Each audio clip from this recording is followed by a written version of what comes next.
प्राचीन समय की बात है। एक गांव के पास एक आश्रम था जो हरे भरे पेड़ों और शांत वातावरण से घिरा हुआ था।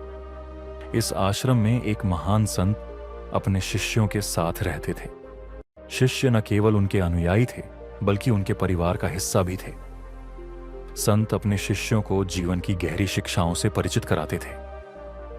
उनके सबसे प्रिय शिष्यों में से एक रामू नाम का युवक था। रामू अपने गुरु के प्रति बहुत श्रद्धा रखता था और पूरी निष्ठा से आश्रम की सेवा करता था। वह संत की शिक्षा का पालन करता और दिन रात आश्रम के खेतों में मेहनत करता। रामू का एक छोटा बेटा भी था जो मासूमियत भरा जीवन जीता और अक्सर खेतों में खेलता रहता। एक दिन जैसे ही रामू खेत में काम कर रहा था, उसका बेटा वहीं पास में खेलते खेलते एक झाड़ी के करीब चला गया। अचानक झाड़ी से एक बड़ा और डरावना सांप फुफकारता हुआ निकला। रामू की नजर उस दृश्य पर पड़ी और वह मोहवश घबरा गया। उसकी आंखों के सामने जैसे संसार थम सा गया। वह अपना काम छोड़कर धड़कते दिल और कांपते हाथों से आश्रम की ओर दौड़ा। घबराहट में वह संत के पास पहुंचा और बोला, सांप जी बाप, सांप जी बाप, जबकि उसे कहना था बाप जी सांप। संत ने रामू की घबराहट को देखा और मुस्कुराए। वे उठे और खेत की ओर चले। वहां पहुंचकर उन्होंने अपनी मंत्र शक्ति से सांप को शांत किया और उसे जंगल की ओर भेज दिया। फिर उन्होंने रामू की ओर मुड़कर गंभीरता से कहा, वत्स, क्या तुम भूल गए कि मैं तुम्हारा गुरु हूं और तुम्हारे परिवार का भी रक्षक हूं?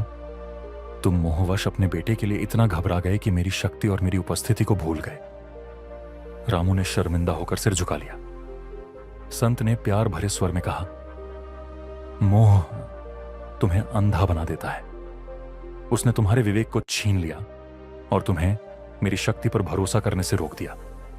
याद रखो, यह आश्रम और इसके सभी सदस्य मेरे परिवार की तरह हैं। तुम्हारा बेटा भी मेरा ही बेटा है। अगर तुमने यह बात अपने मन में रखी होती तो तुम्हें इतनी घबराहट नहीं होती। संत ने आगे कहा, मोह का स्थान विश्वास से बदलो। जो मोह तुम्हें कमजोर बनाता है वही विश्वास तुम्हें शक्ति देता है। मैं तुम्हारे हर प्रियजन की चिंता उतनी ही करता हूं जितनी तुम करते हो। रामू की आंखों से आंसू बहने लगे। उसे अपनी गलती का एहसास हुआ। उसने संत के चरणों में गिरकर क्षमा मांगी और वादा किया कि अब से वह गुरु की शक्ति और उनकी शिक्षा पर हमेशा विश्वास करेगा। मोह जब सीमा में होता है तो यह एक सकारात्मक भावना बन सकता है। यह किसी के प्रति प्यार, देखभाल और जिम्मेदारी का एहसास कराता है जो हमारे रिश्तों को मजबूत बनाता है। जब हम किसी से मोह करते हैं तो हम उनकी भलाई की चिंता करते हैं, जो कि एक स्वाभाविक और सकारात्मक भावना है।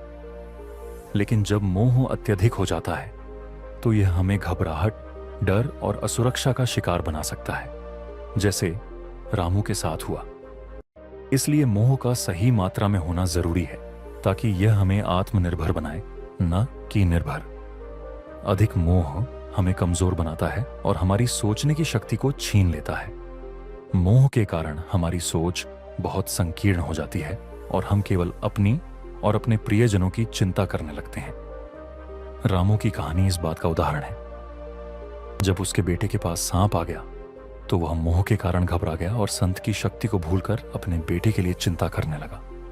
उसने संत के सामने सांप जी बाप कहकर घबराहट में गलत शब्द कहे।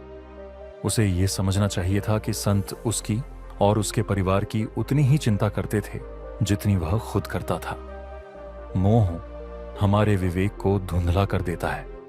जब हम किसी से ज्यादा मोह कर लेते हैं तो हमें डर और असुरक्षा महसूस होती है। इसके विपरीत, अगर हम विश्वास और सच्चे प्रेम को अपनाएं तो हम हर स्थिति में शांत रह सकते हैं। गुरु और बड़े बुजुर्ग यही सिखाते हैं कि मोह से मुक्ति पाने के बाद हम जीवन में सच्ची शांति और संतुलन पा सकते हैं। जब हम अपने मोह को छोड़कर विश्वास और समझदारी से जीवन जीते हैं तो हम हर चुनौती का सामना कर सकते हैं। सच्ची श्रद्धा और विश्वास से ही हम अपने गुरु के स्नेह और शक्ति को समझ सकते हैं और मोह से मुक्त होकर हमें अपने जीवन में विश्वास और समर्पण को स्थान देना चाहिए। अगर यह कहानी आपको प्रेरित करे तो इसे दूसरों के साथ साझा करें।